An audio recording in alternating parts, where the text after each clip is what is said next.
वसल्लम अलैका या हबीब अल्लाह। पढ़िए सल्लल्लाहु अलैका या रसूल अल्लाह, वसल्लम अलैका या हबीब अल्लाह।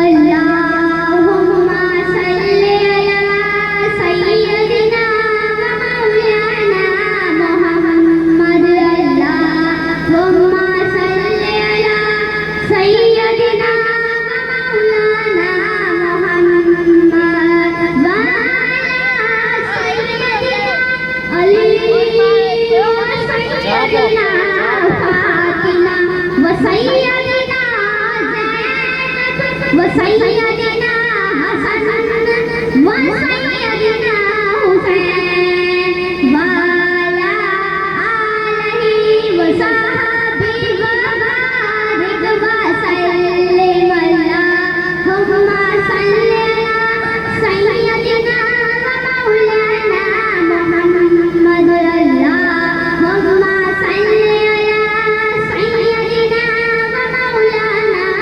मुहम्मद। प्यारे नबी की ज़ात पर रब का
हरे वक्त तस्वर में मदीने की गली हो, हरे वक्त तस्वर में मदीने की गली हो, और याद मोहम्मद की मेरे दिल में बसी हो, और याद मोहम्मद की मेरे दिल में बसी हो। काश मैं बन जाऊं मदीने का मुसाफिर, काश मैं बन जाऊं मदीने का मुसाफिर, रोती हुई तैबा मुबारक चली हो, फिर रोती हुई तैबा मुबारक चली हो। काश मदीने में मुझे मौत यूं आए, काश मदीने में मुझे मौत यूं आए, कदमों में तेरे सर हो मेरी रोह चली हो, कदमों में तेरे सर हो मेरी रोह चली हो, हरे वक्त तस्वर में मदीने की गली हो।